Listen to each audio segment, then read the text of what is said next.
Chances दे रहे हैं। Normal life में सबको पैसा, फेम, यही सब होता है। यहाँ आने के बाद इतने अच्छे आंसर्स कैसे आ रही है? लाइफ में क्यों चले जाते हैं?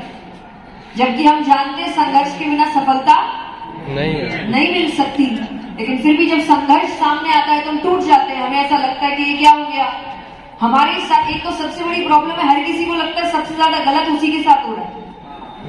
दुनिया में सबसे ज्यादा दुखी वही है, सबसे बड़ा पहाड़ उसी पे टूटा है। पर मैं हमेशा कहती हूँ कि जिस दिन प्रॉब्लम्स आए उस दिन एक बार ये समझ लेना कि आपके पास जो भी है वो किसी और की जिंदगी का सपना है, कि बस इतना मिल जाए मुझे जो आपके पास ऑलरेडी है।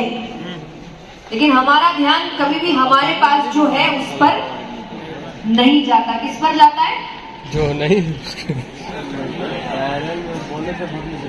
हमारे पास जो नहीं है, या फिर ये भी जो दूसरे के पास। मैं हमेशा कहती हूँ कि एक बार की कहानी मैंने पहले भी सुनाई है कि आज का इंसान सबसे ज्यादा दुखी इसीलिए नहीं है कि उसके पास कम है, वो इसीलिए दुखी है कि पड़ोस वाले के पास ज्यादा है।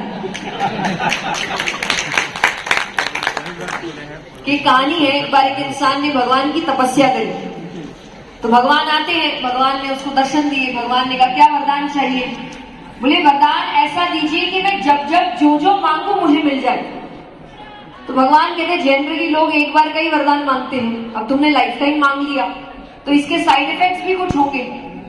तो बोले कैसे साइड इफेक्ट्स? बोले साइड इफेक्ट्स है कि तुमको जो चाहिए वो तो तुमको मिलेगा, पर उसका डबल तुम्हारे पड़ोस वाले को मिलेगा। अरे तब नहीं चाहिए। अब वो कहे कि मुझे क्या फर्क पड़ता है, पड़ोस वाले को मिले, उसके पड़ोस वाले को मिले, मुझे तो मेरे काम से मतलब है, मुझे जो चाहिए वो मिलना चाहिए। भगवान कहते वो तुम देखो, मैंने तुमको साइड इफेक्ट बता दिया। बोले अरे हाँ मुझे चलेगा। अब उसको गाड़ी चाहिए थी, उसने भगवान से कहा कि मुझे ऐसी ऐसी गाड़ी चाहिए। उसको मिल गई, पर पड़ोस वाले को अच्छा नहीं लग रहा उसको। पर उसने कहा कोई बात नहीं, मैंने तो भगवान से कहा ही था कि मुझे फर्क नहीं पड़ता। अब कुछ समय बाद उसको बड़ा बंगला चाहिए था, तो उसने कहा भगवान से कि मुझे बड़ा बंगला चाहिए। उसको बड़ा बंगला मिल गया, लेकिन पड़ोस वाले को अब उसको बहुत बुरा लग रहा है। अब उसको ना अपनी गाड़ी दिख रही है, ना अपना बंगला दिख रहा है। उसको हर वक्त ये कि उसके पास क्यों है? अरे मुझे मिला है क्योंकि मैंने वरदान मांगा था, उसको क्यों मिल रहा है? और ये गुस्सा, ये दूसरे को खुशी मिलने से प्रॉब्लम जो होने लगी है हम लोग को, वो इतना बढ़ता गया कि आप सोच भी नहीं सकते उसने तीसरी चीज क्या मांगी। वो तीसरी चीज मांगता है कि भगवान करे मेरी एक आंख फूट जाए। पड़ोस वाले की अंदर में, अब उसको खुशी होगी अंदर में। वो खुशी इतनी अच्छी लगी कि वो चौथी चीज मांगता है भगवान करे मेरा एक हाथ ही टूट जाए। पड़ोस वाले की।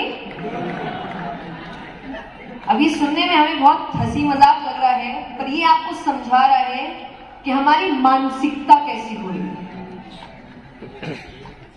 कि जब दूसरों के साथ अच्छा होता है तो हमें उसकी खुशी नहीं हो रही।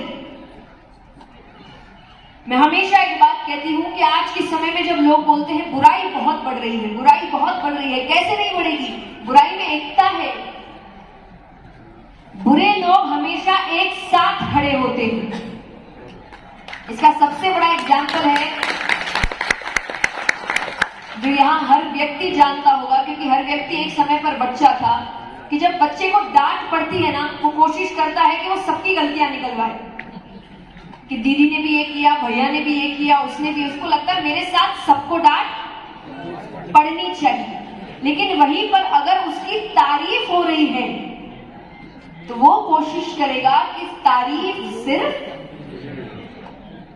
इसीलिए अच्छाई बढ़ती नहीं है, क्योंकि एक अच्छा आदमी दूसरे अच्छे आदमी को सहन नहीं कर सकता। उसे लगता है कि इनाम सिर्फ मुझे मिलना चाहिए, अवार्ड सिर्फ मुझे मिलना चाहिए, पैसे सिर्फ मुझे मिलना चाहिए, नाम सिर्फ मेरा होना चाहिए। इसीलिए ज्यादा अच्छे लोग पढ़ ही नहीं पाते, क्योंकि एक अच्छा दूसरे अच्छे को ही गिराने में लगा है। जितना बुरे लोग दूसरे बुरे को बढ़ाने में लगते हैं, अगर उतने अच्छे लोग ये काम में लग जाए तो अच्छाई अपने आप बढ़ जाएगी। पर हमारा अधिकतर काम कमियां निकालने में है। लेकिन सच्ची बात है कि बुरा जो देखने में चला, बुरा न मिलिया कोई, जो दिल खोजा आपनो, मुझसे बुरा न कोई। मैं हमेशा कहती हूं कि दुनिया में अगर बदलाव लाना है ना, और सच्ची में बदलाव लाना है, बदलाव लाने का नाटक नहीं करना है। अगर सच्ची में बदलाव लाना है तो अपने आप को सुधारना शुरू कर दो। हर आदमी अगर अपने आप को सुधारने में लग गया, दुनिया अपने आप सुधर जाएगी।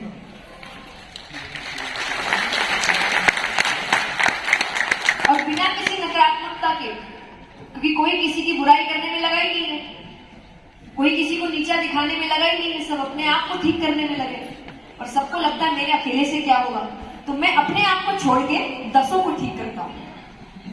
उसकी खुद में इतनी कमी है कि क्या बताएं। Business to make a difference, कि मुझे एक बदलाव लाना है। मनी बाय प्रोडक्ट है, मिलेगा ही मिलेगा। जब आप काम अच्छे से करते हैं, एक अच्छे इंटेंशन के साथ करते हैं, तो बदलाव आएगा और उसका फायदा भी आपको होगा। गीता जी में भगवान अर्जुन से एक बार भी ये नहीं कह रहे कि तुझे जीतना है। मैं हमेशा एक बात कहती हूं, और ये शायद मेरी बातों में से मेरा सबसे पसंदीदा कोट है, कि भगवान ने जिंदगी कभी भी हार और जीत के लिए नहीं बनाई थी। उन्होंने हमेशा जिंदगी सीखने के लिए बनाई थी। It was always about learning. कभी भी हार जीत नहीं थी कि यहां जीतना है वहां हार, ये हमने बना दिया और इसीलिए ऊंच नीच ये चीजें हो गई। पर उनको तो सिर्फ सिखाना था, और इसीलिए उन्होंने बार बार गीता जी में अर्जुन से यही कहा कि तुम्हें लड़ना है। हार जीत तुम बोल रहे हो, लेकिन उसमें भी मैं कहूंगा कि अगर हारे तो भी फायदे में रहोगे और जीते तो भी फायदे में रहो। दोनों तरफ से तुम्हारा फायदा ही है, क्योंकि तुम्हें तो सीखना है ना। जीते तो जीत से जो सीख मिली उसको राज्य चलाने में इस्तेमाल करना, हारे तो हार से जो सीख मिलेगी उसको वापस से आगे बढ़ने में इस्तेमाल करना। पर व्यक्ति हारने के बाद क्या करता है? सिर्फ रोता है, अपने आप को कोसता है, भगवान को कोसता है। मैं हमेशा कहती हूँ भगवान को कोसने का तो एक ट्रेंड बन गया है आजकल, क्योंकि सबको पता है नीचे तो आने वाले हैं नहीं बेचारे, क्या कर अपनी सफाई दे दे कि भाई मेरी गलती नहीं तुम्हारी गलती थी, तुमने ऐसे ऐसे ये नहीं किया, वैसे वैसे वो नहीं किया, यहाँ तैयारी नहीं की। तो सबसे इजी तरीका है भगवान पर। और मैं हमेशा लोगों से भी कहती हूँ कि जब कई बार लोग कहते हैं कि वो क्या कहेंगे, ये क्या कहेंगे, हमें इस चीज की टेंशन है, परिवार की टेंशन है, सोसाइटी की टेंशन है, रिलेटिव्स के फोन आएंगे उसकी टेंशन है। तो सबसे बड़ा रोग, कि सबसे बड़ा रोग, इसको छोड़ दो। लोगों का काम कहना ही है, क्योंकि लोगों को खुश करने पर जाओगे तो याद रखना लोग ऐसे हैं कि अगर इनको खुश करने के लिए अपनी जान भी दे दोगे ना, तब भी वो कहेंगे मर तो गया पर मन से नहीं मरा। इतना मुश्किल है इनको खुश करना। तो इनको खुश करने में अपना समय बर्बाद मत करिए, उसको खुश करने में करिए कि मेरे हर काम से वो कितना खुश होता है।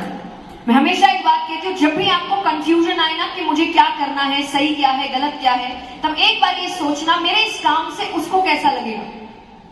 और अगर आपको आंसर मिलता है उसको अच्छा लगेगा, तो दुनिया को अच्छा लगे ना लगे काम कर दो, क्योंकि समय लगेगा।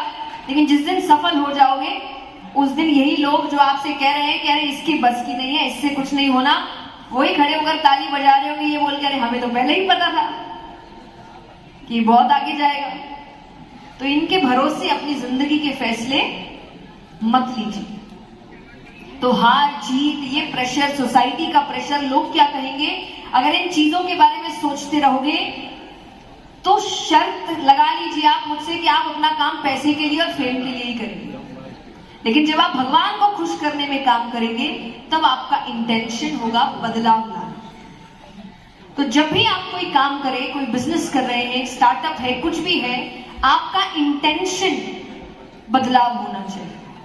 आपका इंटेंशन एक अच्छा आइडिया होना चाहिए, एक ऐसी चीज जो आपको दुनिया में लाना है, ना कि ऐसा कि भाई अरे ये भी चल रहा है, वो भी चल रहा है, चाहे अच्छा है कि बुरा है, लेकिन पैसे तो मिल रहे हैं, फेमस तो हो रहे हैं, तो कर लेते हैं। कितने दिन तक करोगे? मूड बदलने में लोगों का वही बात है। आज रील्स कैसे देखते हैं लोग?